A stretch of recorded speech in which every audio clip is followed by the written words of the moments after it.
Bonjour à toutes et à tous, ici Thibaut Aigle et bienvenue dans ce nouvel épisode de l'EFP Radio Show. Dans l'épisode d'aujourd'hui, je voudrais qu'on voit ensemble si vous devez vraiment faire un choix entre épargne et investissement.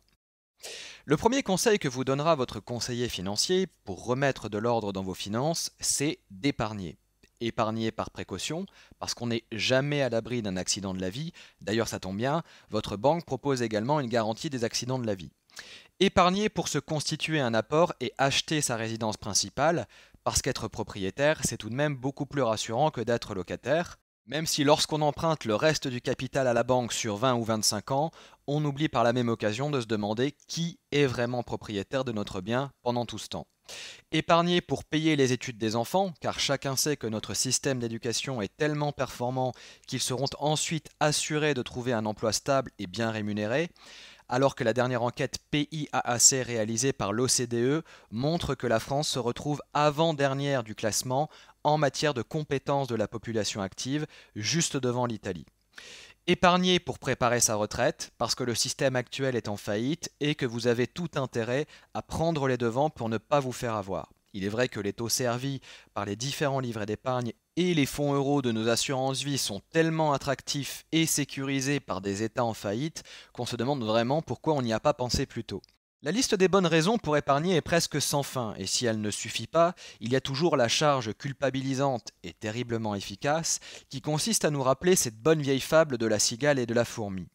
Honte à vous, cigales insouciantes qui souhaitez profiter de la vie, si vous ne mettez pas d'argent de côté dès maintenant pour préparer vos vieux jours, vous ne serez pas en mesure de remplir les poches de nos si chères maisons de retraite lorsque la bise sera venue. La vérité sur l'épargne, c'est que l'État et les banques ont terriblement besoin de votre argent pour survivre, et d'autant plus à l'heure actuelle où nous battons chaque jour de nouveaux records en matière d'endettement public. On ne le répétera jamais assez, lorsque vous mettez de l'argent sur les différents livrets, réglementés ou non, vous consentez un prêt à l'État ou à votre intermédiaire financier. Les intérêts que vous percevez lorsque vous mettez votre argent sur le livret A ou sur un livret boosté, garanti, méga super rentable, promis on vous rendra votre argent même si on fait faillite, cherchez l'intrus, vous sont servis en contrepartie du prêt que vous consentez. Le constat est sans appel. D'un côté, un système financier à bout de souffle qui consomme plus de ressources qu'il n'en produit. De l'autre côté, un État aux abois qui emprunte depuis plus de 40 ans pour tenter de maintenir son train de vie et rembourser les intérêts de sa dette. Nous parlons plus du principal, dont le remboursement n'est même plus à l'ordre du jour. Alors par pitié, ne réfléchissez pas trop à ce que je viens de vous dire, épargnez votre argent, financez l'industrie financière et le gouvernement, soyez un bon patriote et gardez le sourire si votre banque fait faillite ou si l'État réquisitionne votre argent pour sauver la nation. Et surtout, surtout n'investissez pas. N'investissez pas car investir son argent c'est risqué et c'est mal, car tous les investisseurs sont des pervers malhonnêtes qui ne participent pas au développement de l'économie nationale et qui de toute façon finiront ruinés un jour ou l'autre. N'investissez pas car votre argent ne sera pas rongé par l'inflation et vous pourrez continuer de trimer jusqu'à ce que mort s'en suive, ce qui permettra de financer la retraite de vos aînés sans que personne ne se préoccupe vraiment de la vôtre. N'investissez pas car cela vous permettra de générer des revenus complémentaires, voire même de gagner votre indépendance financière.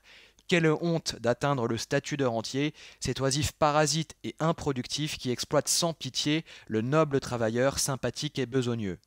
N'investissez pas enfin car vous pourriez obtenir des rendements décents pour vraiment préparer votre retraite, et à quoi bon s'embêter à faire les choses par soi-même quand le gouvernement a déjà tout prévu pour votre argent. Non vraiment, surtout n'investissez pas, épargnez puisqu'on vous dit que c'est dans votre intérêt.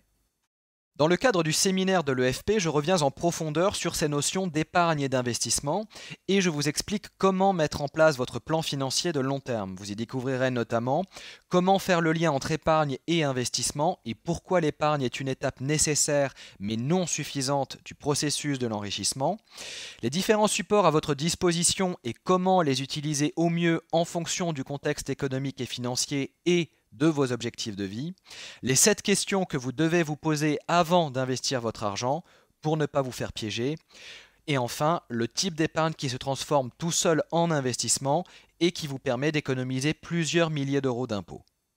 Alors si vous avez aimé cet épisode de l'EFP Radio Show, eh bien n'hésitez pas à cliquer sur j'aime.